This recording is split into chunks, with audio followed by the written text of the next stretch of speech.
When I first heard of meditation, I was a complete cynic. It sounded like a waste of time and, like many, I thought it was immediately about emptying my mind of all thoughts and it would take hours. But giving up a few minutes a day has quite literally changed my life.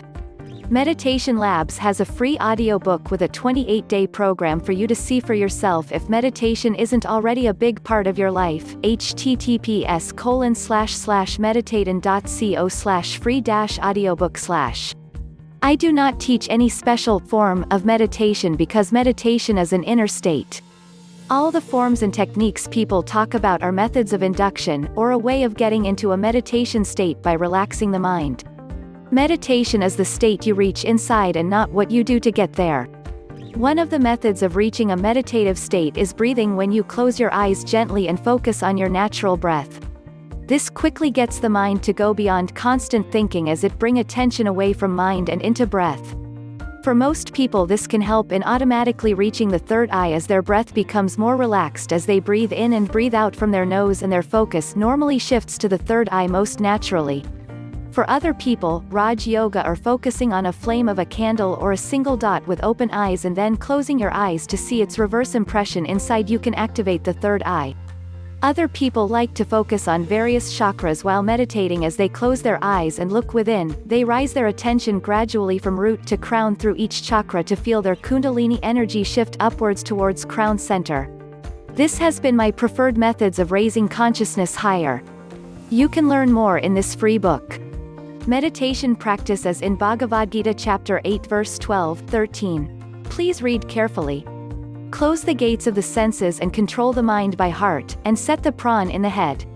What is controlling the mind by heart? This sutra is the key to meditation. The mind means the center of conflict of thoughts. How is it possible for a man to subdue the mind by mind? That is why Sri Krishna says, control of the mind by heart. Here the heart means the psychological heart where there is no conflict. It lies between the right side of the physical heart and in the middle of the chest.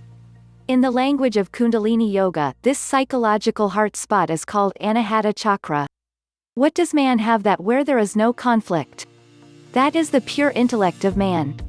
Immediately after having pure intelligence, the senses stop wandering, and their instinct ends, and the mind becomes calm without being conflicted.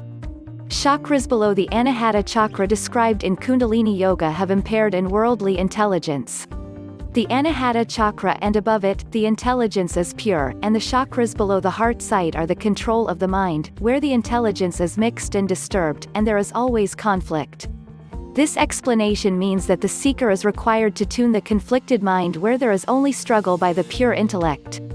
Before this, no one can ever be situated in meditation.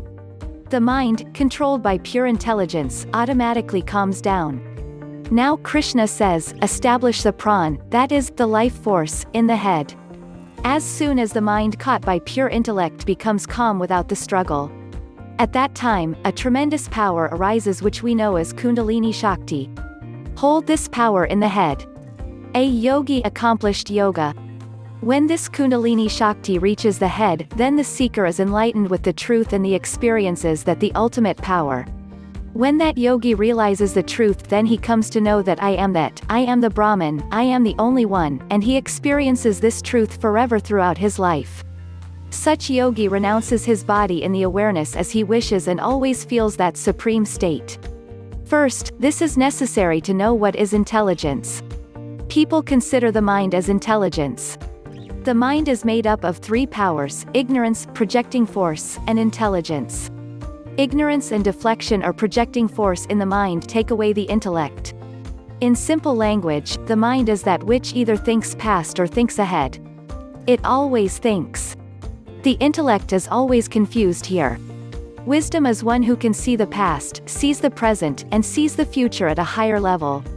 The question is that our social structure develops the mind, and by the time it is understood, a large part of the age has gone. Still, observe how to cultivate pure intelligence or how to stay in wisdom. The simple answer is that ignorance and deflection power should be destroyed. Is it easy? Let us find a simple solution here. One food should be simple and sattvic, which should increase age and health. Neither should eat much nor should you go hungry. Eating a balanced meal is the first task.